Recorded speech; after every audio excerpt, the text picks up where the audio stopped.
और चलिए अब बात करते हैं आज की दूसरी खबर की। आज की दूसरी खबर भी राजनीति के मैदान से है, लेकिन किस तरह से इस मैदान पर वो कार्ड खेला जा रहा है जिसके जरिए जनता की सहानुभूति बटोरने की कोशिश की जा रही है। ये राजनीति के ये जो चोटिल किरदार है, ये अपने घावों को भरने के लिए कौन सा मरहम लगा रहे हैं, ये आपको अब आज बताने जा रहे हैं कि आखिर ये सोच क्या रहे हैं, क्योंकि इनको ये पता है कि सारे के सारे पैतरे जनता के दरबार में फेल होते हुए नजर आ रहे हैं, जो इनको लग रहा है। अब इस किरदार में कौन है? पप्पू यादव जो पहले से ही रो रहे हैं। अब आप समझिए एसटी हसन जो कल से चर्चा का विषय बने हुए हैं, नामांकन तो इन्होंने कर दिया लेकिन कोई फायदा नहीं। केजरीवाल जो बड़ा खुलासा आज करते रह गया। वरुण गांधी इस बार चूंकि इनको टिकट नहीं दिया गया, सोनिया गांधी ने खुद कह दिया कि हम तो लोकसभा चुनावों में उतरेंगे ही नहीं, तबीयत खराब है। अब ये जितने लोगों को आप देख रहे हैं, इन सब की एक ही कहानी है, वो ये है सहानुभूति बटोरो, चुनावी मैदान में खुद को कामयाब कर लो। अब इस कितनी सहानुभूति बटोर पाएंगे ये तो देखना होगा, लेकिन इमोशनल कार्ड हर कोई अपने अंदाज में खेल रहा है।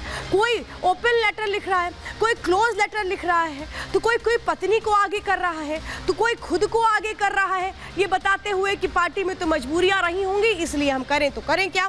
लेकिन सहानुभूति बटोरने का ये जो सिलसिला रहा वो कैसे आज बढ़ रहा है, सियासत को कैसे गरमा रहा है, उससे जुड़ी कुछ तस्वीरें देखिए पहले।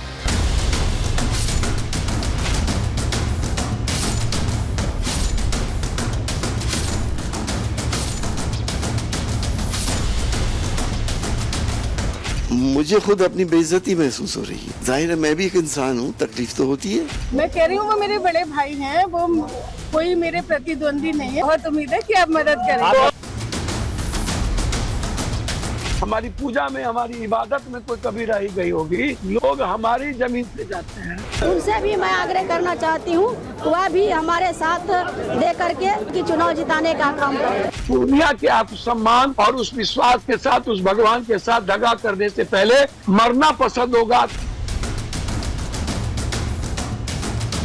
सीएम को बहुत तंग किया जा रहा है, बहुत परेशान किया जा रहा है, जनता चाहती है। आम आदमी पार्टी का चरित्र फर्जी, अरविंद केजरीवाल का चरित्र फर्जी, ये सिर्फ नौटंकी कर रहे हैं अरविंद केजरीवाल।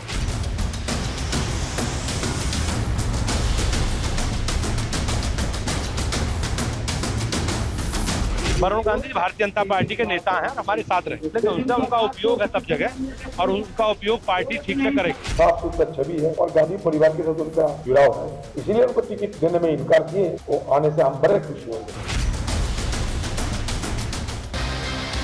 तो ये तो मैंने अभी आपको बताया कि इमोशनल कार्ड खेला जा रहा है, लेकिन ये इमोशनल कार्ड कौन क्यों खेल रहा है ये बता रही हूँ आपको, क्योंकि आप उनके बयानों के जरिए समझ जाएंगे कि आखिर इमोशनल कार्ड खेलने की कोशिश कैसे है। देखिए पप्पू यादव को आप देख रहे हैं, जो पप्पू यादव है वो क्या कह रहे हैं, मैं पूर्णिया कभी नहीं छोड़ूंगा।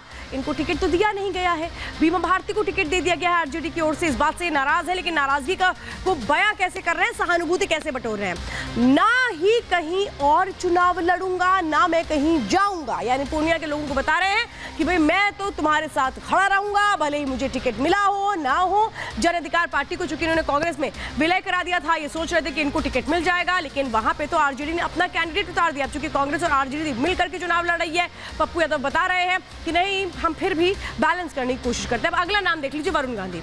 वरुण गांधी पीलीभीत से लगातार सांसद थे, लेकिन वो अब क्या लिख रहे हैं, ओपन लेटर लिख रहे हैं पीलीभीत के लोगों को, पीलीभीत से रिश्ता अंतिम सांस तक खत्म नहीं होगा। यानी वो बता रहे हैं कि लोगों के साथ जो जुड़ाव है वो बना रहेगा। अब आगे बढ़ते हैं, जरा अरविंद केजरीवाल की कहानी भी समझ लीजिए। अरविंद केजरीवाल क्या कह रहे हैं, मेरा शरीर जेल में है लेकिन आत्मा जनता के बीच है, अपनी आंखें बंद करिए आप अरविंद केजरीवाल को पाएंगे। ये देखिए इस तरीके से ये बातें कही जा रही है, यानी अरविंद केजरीवाल जानते हैं कि जनता के इमोशंस को कैश कैसे करना है। अब जरा आगे बढ़ जाए, बात सोनिया गांधी की कर लेते हैं। सोनिया गांधी ने कुछ दिनों पहले आपको याद है लेटर लिखा था, जब उन्होंने ये तय किया कि नहीं रायबरेली से चुनाव नहीं लड़ूंगी, तो वो क्या कह रही हैं कि रायबरेली आकर के आप लोगों से मिलकर ही मेरा जो सपना है वो पूरा हो जाता है, मेरा परिवार ही पूरा हो जाता है। अब आप समझिए एसटी हसन, जो लेटेस्ट नाम चल रहा है वो है एसटी हसन का, वो आज क्या कहते हुए सुनाई दिए, मैं अपमानित महसूस कर रहा हूं। इसके बाद वो क्या कहते हैं, पार्टी ने फैसला किसी के दबाव में लिया होगा, यानी अखिलेश पर पूरी तरह से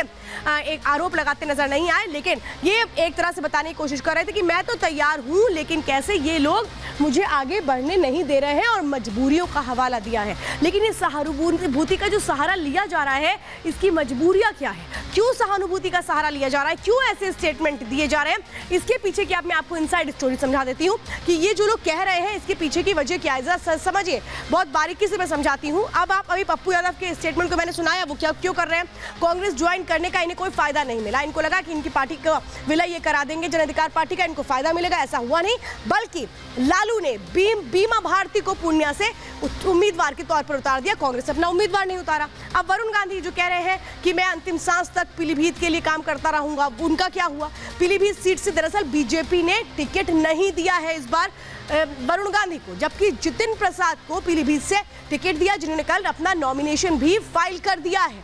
अब अगला नाम समझिए, अरविंद केजरीवाल। अरविंद केजरीवाल ईडी की कस्टडी में है, वो जनता से दूर नहीं है, ये लगातार वो संदेश दे रहे हैं, कैसे सहानुभूति बता रहे हैं, समझिए, वोटर से कनेक्शन बनाए रखने की कोशिशें कर रहे हैं, तभी संदेश पर संदेश भिजवा रहे हैं। अब आप समझिए सोनिया गांधी क्या कर रही हैं, सोनिया गांधी जो हर बार रायबरेली से चुनाव लड़ती आ रही थी, पहली बार ऐसा है गांधी परिवार वहां पर नहीं है, वो राज्यसभा से अपना नॉमिनेशन फाइल कर चुकी थी, राज्यसभा चली गई, तो हार के डर से रायबरेली से चुनाव नहीं लड़ रही है, ये बात कही गई थी, और ये वो फैक्टर्स थे जो सामने निकल करके आए थे। क्यों सहानुभूति कार्ड खेल रहे हैं एसटी हसन, ये कह रहे हैं आजम खान की करीबी रुचि वीरा को चूंकि उम्मीदवार बना दिया गया, इनका टिकट काट दिया गया, इनसे नॉमिनेशन के लिए कहा गया, लेकिन फिर कहा गया कि नहीं आप वापस ले लीजिए। ये मुरादाबाद से एसपी उम्मीदवार बनने के बाद यू टर्न लेना मजबूरी है। तो अभी आपने देखा कि आखिर मजबूरी क्या है सियासी, जो सहानुभूति कार्ड ये खेल रहे हैं, लेकिन सहानुभूति कार्ड जनता के दरबार में कितना चलेगा ये देखना बहुत अहम होगा, क्योंकि इस बार का ये जो लोकसभा चुनाव है ये किसी फिल्म से कम नजर नहीं आता। एक रिपोर्ट देखिए।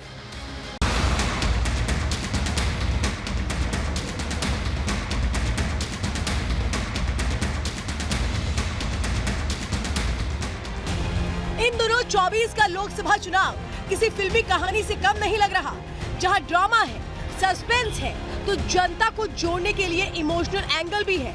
और जब इतना सब कुछ हो तो फिर ये सियासी फिल्मी कहानी नेताओं के खुसुर पुसुर से कहां अछूती रहने वाली है।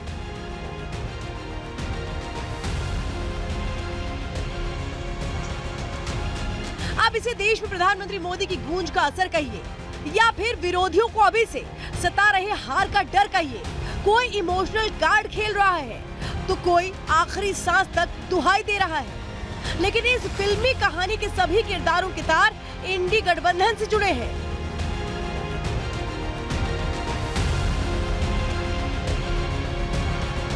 राजनीति के हर किरदार अब इमोशनल कार्ड के जरिए चोट पर वोट वाली राजनीति करने की कोशिश कर रहे हैं।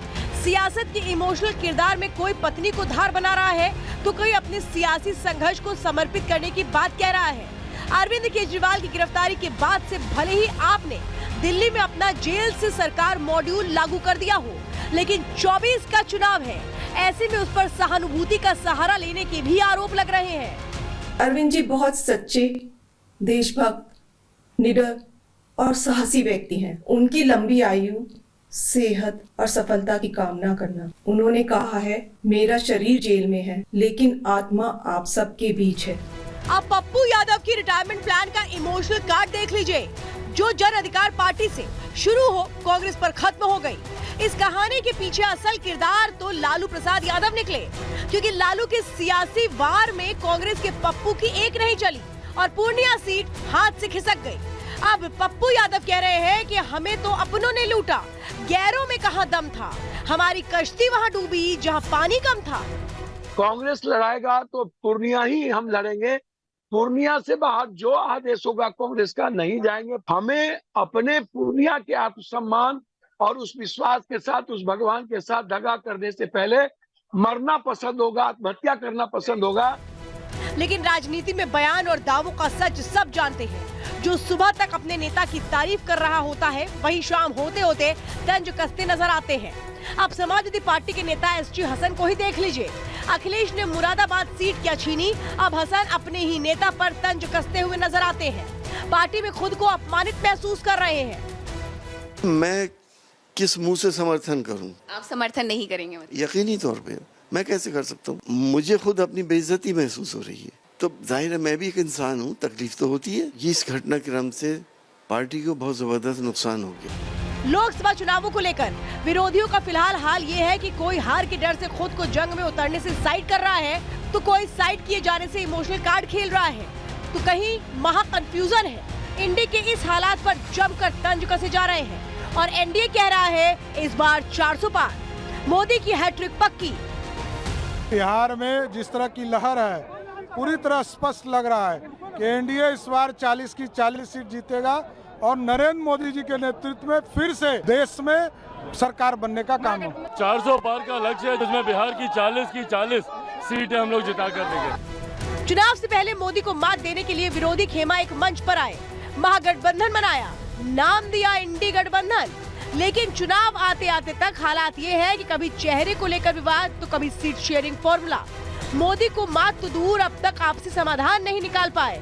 अब हार का डर ये है कि कोई जंग के मैदान से खुद को दूर रख रहा है, तो कोई इमोशनल कार्ड खेल रहा है। Bureau report, Republic Bharat.